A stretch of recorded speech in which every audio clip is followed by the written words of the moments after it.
My journey. So basically, I will start with, I was in good shape prior to the pandemic. I had already went through another health transformation prior where I lost 61 pounds. So I was in good health and I was going to the gym regularly and I was eating relatively healthy. But then the pandemic hit. So I had a lot of stressors leading up to that time period. And then we got in it, right? So we in the shutdown, all the gyms shut down. I started eating really bad. Like I was in a funk. I was emotionally, I'm an empath. So I was emotionally like taxed, depleted, going through a crisis. Like I couldn't take the news. I couldn't take everything that was happening. So I was eating just like from before where I would maybe have one or two bad meals. I was eating like every day, multiple meals a day, eating greasy food, like ordering breakfast out, omelets, pancakes, hash browns. Then lunch, I'm getting Italian beef, fries. I'm drinking pop, stuff I was never doing. Dinner, we getting pizza, tacos. Like I'm just like polluting myself, right? So I did this from like March to May, keeping up with that, right? So I picked up 20 pounds just in them 2 months. So then in May, this was 2020, I ended up, hi guys, I'm happy to see you guys getting on. In May, I developed a rash like right on my neck. It was like a small rash and this had happened to me before, and I'm trying to tell my story fast so it don't take up so much time, and before when it had happened, it went away. So I'm thinking this is going to happen again. Next thing you know, this rash spread over 80% of my body. I mean, I was covered everywhere with this rash. So I went to the doctor. They were trying to figure it out. They basically put me on steroids right away. Like they think they want to quiet down whatever's happening in my body. The steroids were not working. So I did 3 rounds of prednisone, which is a heavy steroid, in like a 6-week period. It blew me up because steroids, they make you eat in excess and like you retain water. Like I was swole. Okay. So that happened to add on to the 20. So I picked up like another 25 that way. Right. So we went through all that trying to figure out how to clear it up, all that. I went through biopsies. I had light treatment. They put me on this medicine, methotrexate. Trying to clear it up. Nothing was working. I finally ended up on Skyrizi because they diagnosed me with psoriasis. Hey, they diagnosed me with psoriasis and that's what it ended up being. And psoriasis is an autoimmune disease. So I have the diagnosis now. And then they finally got me approved for Skyrizi, which is injection medicine. So I had to inject my stomach every 3 months for almost 3 years. But I'm off now. So that's part of my testimony. So that worked. It was strong. It weakens your immune system. So imagine being in the middle of a pandemic on a medication that weakens your immune system. Like you need some extra help with all this stuff going on, right? To potentially get sick. It was the worst time ever. So, went through that. It cleared me up. It did its job, right?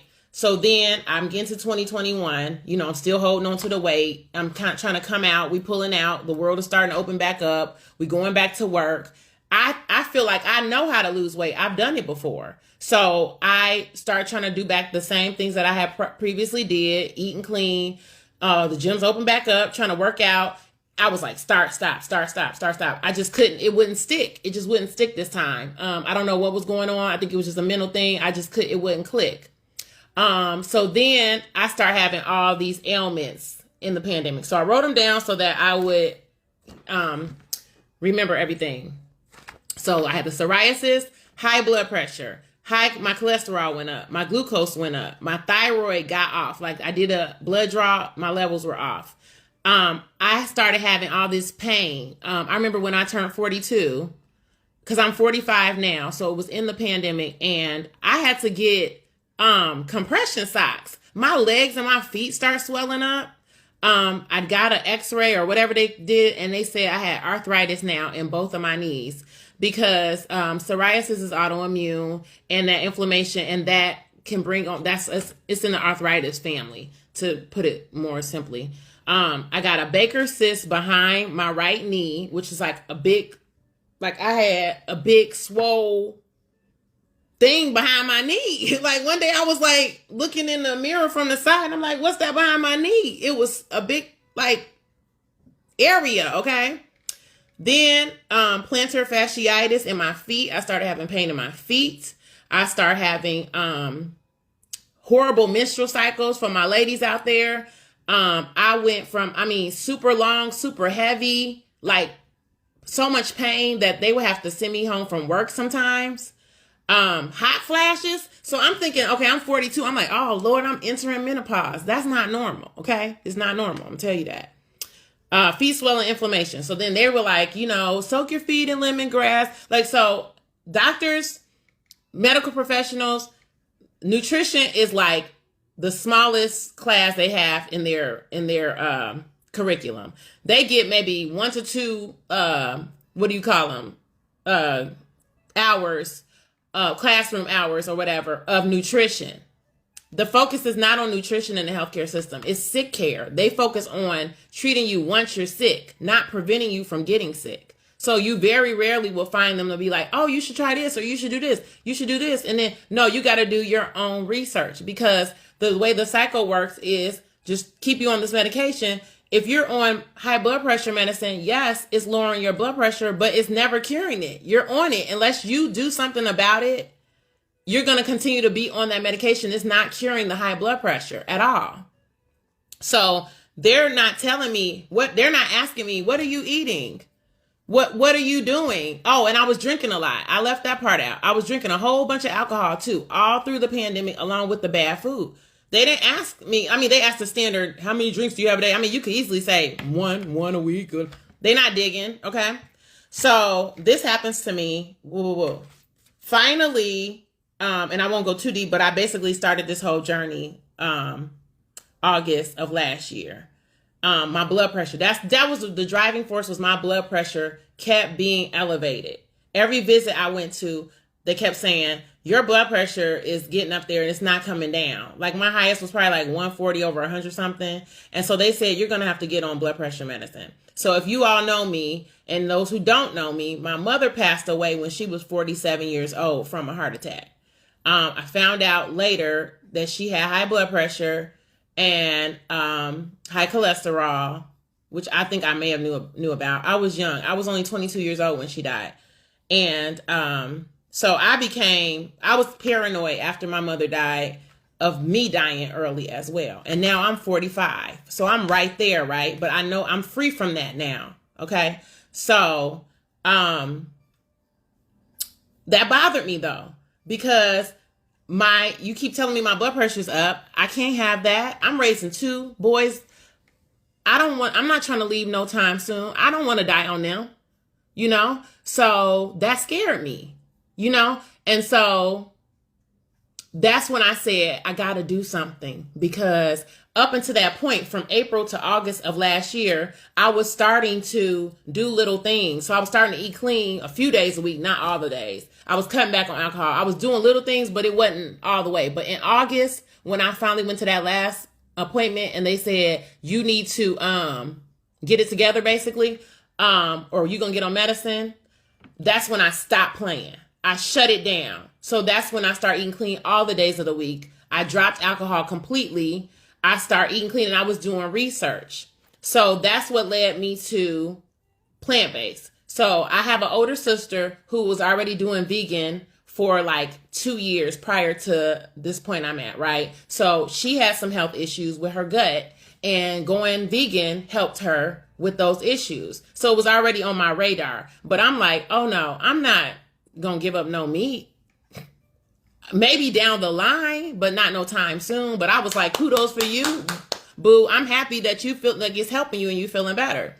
But as I'm going into this thing, right? So what I didn't realize, like, it was a whole spiritual journey that was starting that I didn't know. It wasn't just the blood pressure. That's how it started. But as I started getting deeper and started changing my habits, and I kind of went into isolation, and I started watching what I was listening to, people, music. I stopped shows. I start feeding my brain positive things. I start listening to podcasts about health, about the plant-based life, about diseases, I was doing meditation. I was starting my morning differently. I wouldn't wake up and jump right on social media. I was waking up in gratitude. I was listening to gratitude affirmations. It was just a whole plethora of things I started to do. I started getting sleep, because not getting enough sleep can affect your health as well. So I was used to ripping and running off of 4 hours of sleep like it wasn't nothing. And that was to my detriment. Like, you have to get sleep. Your body has to have time to recharge and renew, or else, like, I mean, it's like your phone or anything else you charge. So how do you expect to feel okay and you constantly ripping and running and not getting proper sleep? It's not going to work. So I started doing all of these things, and then I just started to change, like, out of my control. I stopped giving into pleasures all the time. Like, we're so used to instant gratification in this life, and everything what you want right when you want it. You got to have some delayed gratification sometime. You just because something feel good or it's fun to do don't mean you always got to do it, you know? So it just basically changed me, to sum that up, because I could keep going down that road. But basically, things started to happen. Weight started to come off. My blood pressure started to go down. So I started that in August. By the time I went to the doctor in December, my blood pressure was completely down. And she said she had walked in the room that day and she was going to put me on medicine. But because of what I had done, she was no longer going to was going to have to get on the medicine. Okay. In that time, though, is when I started dabbing in the plant-based. So now I'm going to get out the emotional bag and I'm going to get into the plant-based bag. Okay. So in October, no, I think leading up to, so like I started like, okay, so when I did the prior transformation, I had meal plans with the coach I was with. So some meals would not have meat. So we're programming the standard American diet to feel like we need meat with every meal. I mean, the majority of us are. So if you don't, you feel strange or like you ain't gonna get full, right? So on her plan, I had gotten used to knowing that, hey, I don't have to have meat with every meal. I can feel satiated without having meat. So I knew that already. So this time I started back kind of like, hey, Kim, like one meal, cut the meat. Start doing it like that, right? Let me get back to, because I had got back into eating meat every meal, even though I knew I could do it before. I got back into eating meat every meal. So I'm like, let me start cutting it at meals, right? Certain meals. Then I went to like a day with no meat. Then I remember the most significant was probably around September or something. I did 2 days with no meat.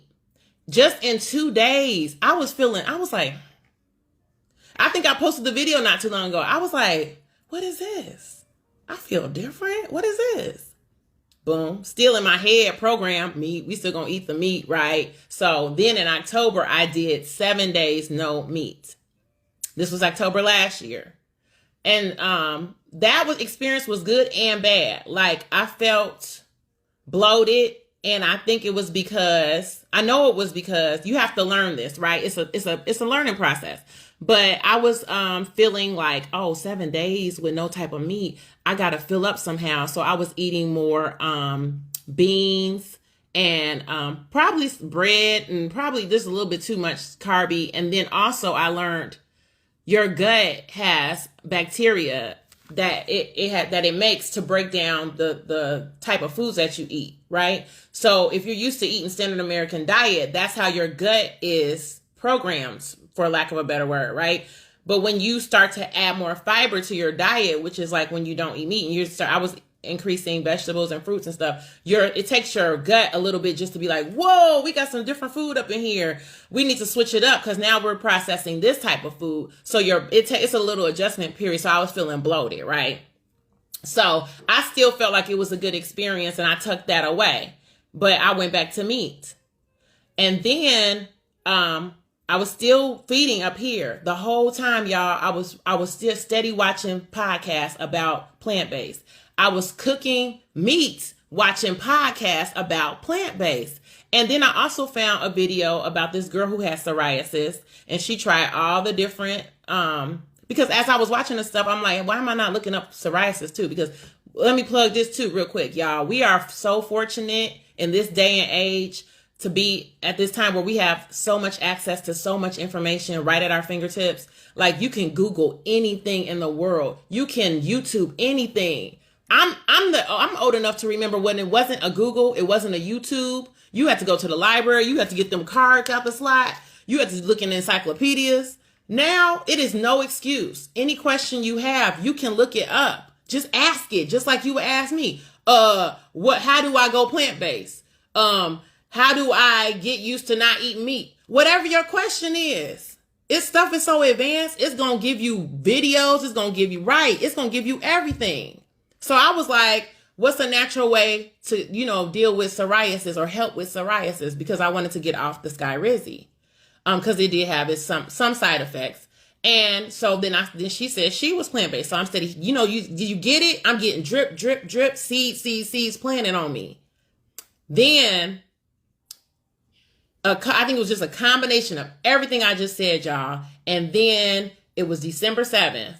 And I had been listening to G. Bryant because he had been doing raw vegan. I think I even signed up for a 14-day raw vegan challenge, and I wasn't even doing it. Like, I was watching the videos and I was like reading the everything he had in the portal, but I wasn't doing it yet. It don't matter. It was getting in me. And so December 7th, I'll never forget, I was sweeping the floor. I was listening to this podcast on Anthony O'Neill's podcast with Dr. Bobby Price. Y'all may have heard of him if you look up that kind of stuff. But he was talking about plant-based again, and it was mostly stuff I had heard. And then he was really going in about chicken and fish. And I don't know, I was just grossed out, right? So I woke up December 8th and I said, so this is 2022. So I'm coming up on a year. And I said, okay, I'm going to do meatless again because I was turned off. And I said, I'm going to do another 7 days and let's see if I feel better than I did in October. So I got to 7 days. And I remember I did a video on Facebook and I said, and with all the social media, and I said, I feel so good, y'all. And I was like, I'm going to keep going. I didn't know how long, but I said I was just going to keep going because why stop? If I'm sitting here and everything I was having issues with is now getting better, why would I stop, right? And then next thing you know, I'm at 30 days. And that's when I did the big interview with my girl, Kamaria Dominique. I'm going to shout her out. A lot of you all that I'm connected to now found me from her platform. And I did that big interview on YouTube that blew up. And I was on day 31 on that interview.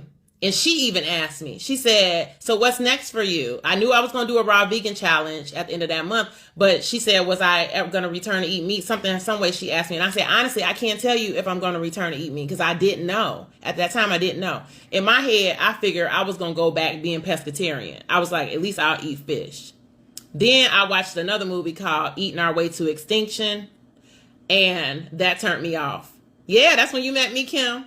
Let me take a sip of water, y'all. I've been talking. That's when I watched Eating Our Way to Extinction, and that turned me off from fish. I was grossed out.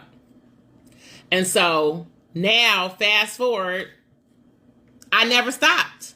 From that day, December 8th, and today is what, October 26th? I have not touched meat or fish since December 7th, 2022. Now let me tell you what has happened as a result with my